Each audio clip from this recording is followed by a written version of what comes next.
ඔබ මේ මොහොතේ විශ්ව මාතාව සමග සිටින බව සිතින් සිතන්න.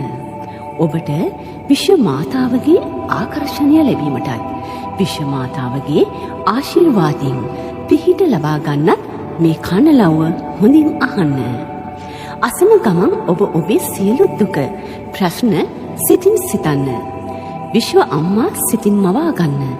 ඔබට මේ අවසන් වූ විගස සැහැල්ලුවක් මනසට දැනේවි. එයයි විශ්ව මාතාවගේ ආශිර්වාදය. මාගේ ආදරණීය විශ්ව මාතාවනි, ඔබ මා සමග සිටින බව මට දැනෙනවා. මා විශ්වාස කරන තරමටම ඔබගේ පිහිට මට ලැබෙනවා. මා අද මේ පණිවිඩය විශ්වයට මුදා හරිනවා. මට පිහිටවන්න විශ්ව මවුනි. මාහට තිබෙන රැකියා ප්‍රශ්න සියල්ල දුරු කර දෙන්න. මට පවුලේ සමගිය ඇති කරවා දෙන්න. මිල මුදල් ලැබෙන ලොතරැයි දිනුමක්, රම්මුතු මැණික් ආදිය කොයි මොහොතේ හෝ මට ලැබෙන්න වාසනාව උදා කර දෙන්න. විශ්වයේ ශක්ති කිරණ මාහට ආශිර්වාදයක්ම වේවා. විශ්ව අම්මාට මාගේ කන්නලව්ව ඇසේවා.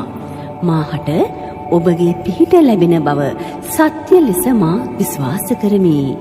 මාගේ විශ්ව අම්මාට ස්තුතියි, ස්තුතියි, ස්තුතියි. විශ්ව අම්මට ස්තුතියි කියලා ඔබ කමෙන්ට් එකක් දමන්න. ඔබට විශ්ව මාතාවගේ පිහිටයි. ඔබ මේ මොහොතේ විශ්ව මාතාව සමග සිටින බව සිතින් සිතන්න.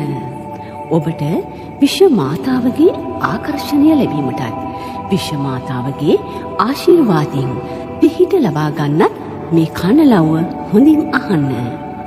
අසන ගමන් ඔබ ඔබේ සියලු දුක ප්‍රශ්න සිතින් සිතන්න. විශ්ව අම්මා සිතින් මවා ගන්න. ඔබට මේ අවසන් වූ විගස සැහැල්ලුවක් මනසට දැනේවි. එයයි විශ්ව මාතාවගේ ආශිර්වාදය. මාගේ ආදරණීය විශ්ව මාතාවනි, ඔබ මා සමග සිටින බව මට දැනෙනවා. මා විශ්වාස කරන තරමටම ඔබගේ පිහිට මට ලැබෙනවා. මා අද මේ පණිවිඩය විශ්වයට මුදා හරිනවා. මට පිහිටවන්න විශ්ව මවුනි. මාහට තිබෙන රැකියා ප්‍රශ්න සියල්ල දුරු කර දෙන්න. මට පවුලේ සමගිය ඇති කරවා දෙන්න. මිල මුදල් ලැබෙන ලොතරැයි දිනුමක්, රම්මුතු මැණික් ආදිය කොයි මොහොතේ හෝ මට ලැබෙන්න වාසනාව උදා කර දෙන්න. විශ්වයේ ශක්ති කිරණ මාහට ආශිර්වාදයක්ම වේවා. විශ්ව අම්මාට මාගේ කන්නලව්ව ඇසේවා. මාහට ඔබගේ පිහිට ලැබෙන බව සත්‍ය ලෙස මා විශ්වාස කරමි. මාගේ විශ්ව අම්මාට ස්තුතියි, ස්තුතියි, ස්තුතියි. විශ්ව අම්මට ස්තුතියි කියලා ඔබ කමෙන්ට් එකක් දමන්න. ඔබට විශ්ව මාතාවගේ පිහිටයි.